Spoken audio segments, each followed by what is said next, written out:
There's no feeling more intense than starting over. If you deleted your homework the day before it was due, as I have, or if you left your wallet at home and you have to go back after spending an hour in the commute. If you won some money at the casino and then put all your winnings on red but it came up black. If you got your best shirt dry cleaned before a wedding and then immediately dropped food on it. If you won an argument with a friend and then later discovered that they just returned to their original view. Starting over is harder than starting up. If you're not ready for that, like if you've already had a bad day, then what you're about to go through might be too much. Feel free to go away and come back. I'll be here. Alright, thanks for coming with me on this trip. I'll understand if you have to take a break at any point. Just find a safe place to stop and quit the game. And don't worry, I'll save your progress, always, even your mistakes. This game is a homage to a free game that came out in 2002, titled Sexy Hiking. The author of that game was Jazzuo, a mysterious Czech designer who was known at the time as the father of B games. And B games are rough assemblages of found objects. Designers slap them together very quickly and freely, and they're often too rough and unfriendly to gain much of a following. They're built more for the joy of building them than as polished products. In a certain way, Sexy Hiking is the perfect embodiment of a B game. It's built almost entirely out of found and recycled parts, and it's one of the most unusual and unfriendly games of its time. In it, your task is simply to drag yourself up a mountain with a hammer. And that act of climbing, in the digital world or in real life, has certain essential properties that give the game its flavor. No amount of forward progress is guaranteed. Some cliffs are too sheer or too slippery, and the player is constantly, unremittingly in danger of falling and losing everything. Anyway, when you start Sexy Hiking, you're standing next to this dead tree that blocks the way to the entire rest of the game.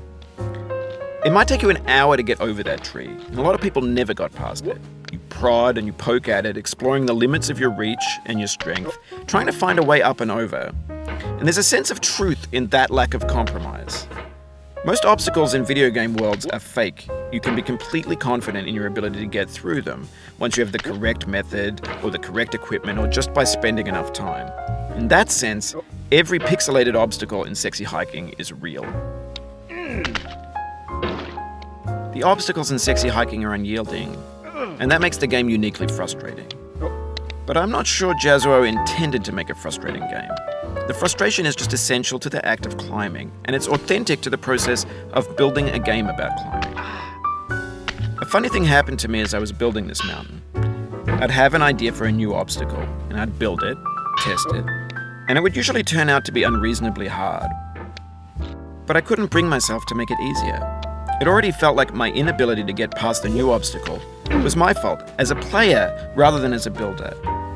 Imaginary mountains build themselves from our efforts to climb them, and it's our repeated attempts to reach the summit that turns those mountains into something real. When you're building a video game world, you're building with ideas, and that can be like working with quickset cement.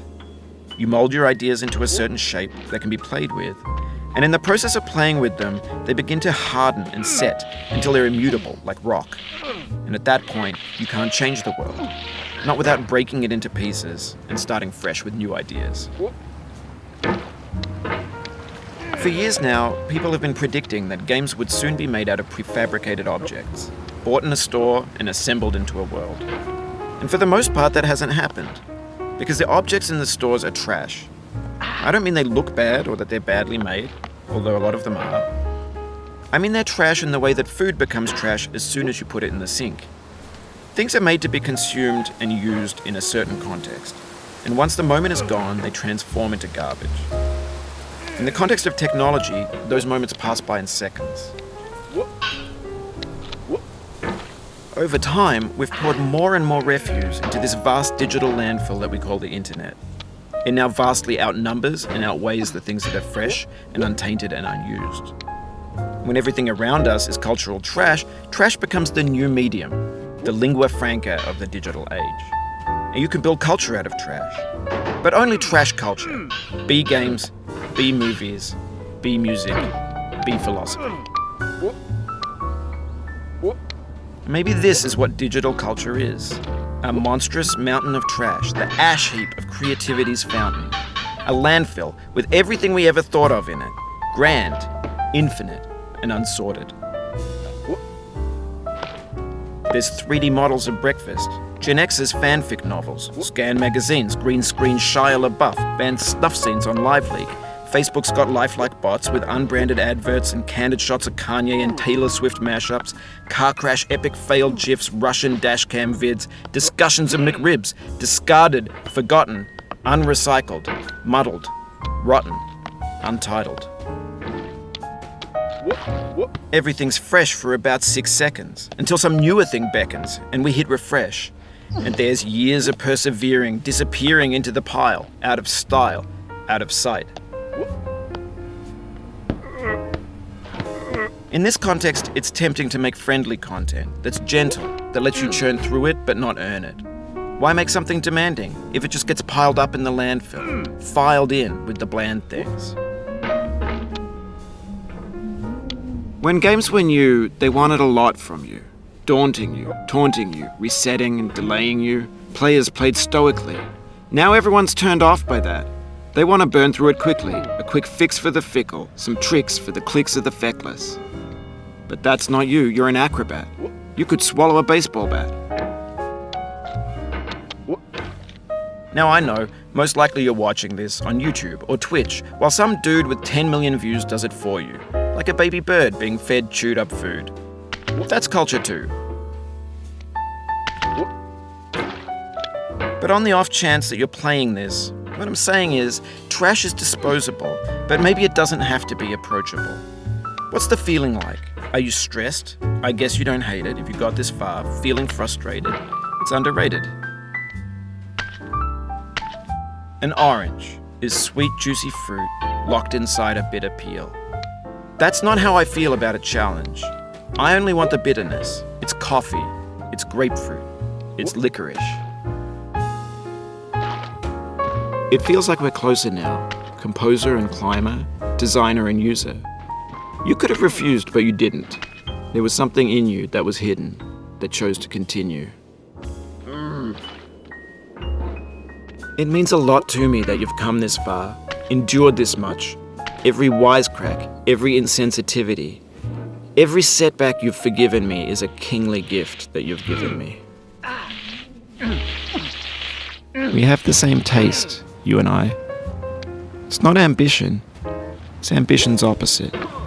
An obdurate mission to taste defeat. You'll feel bad if you win, so I put this snake in for you.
Oh, you just lost a lot of progress.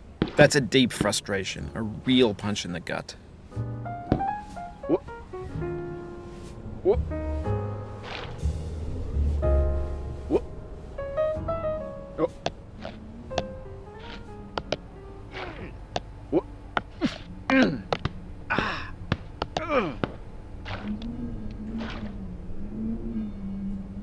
Ah.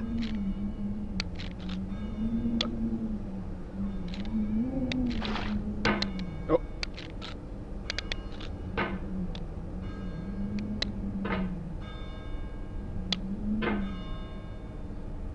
Ooh.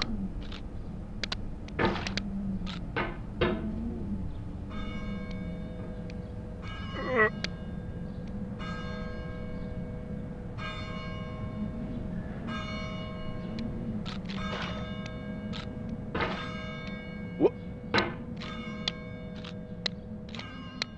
Whoop. Ooh.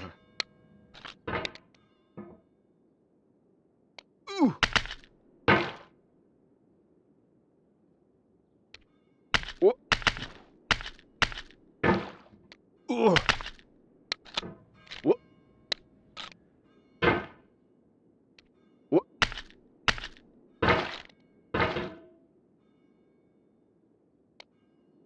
Whoop.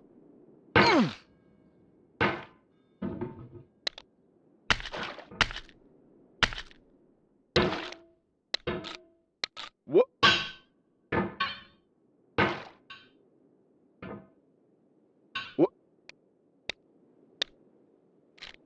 Whoop. Whoop. Whoop.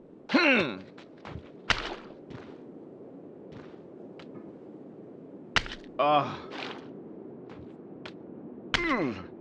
Ah.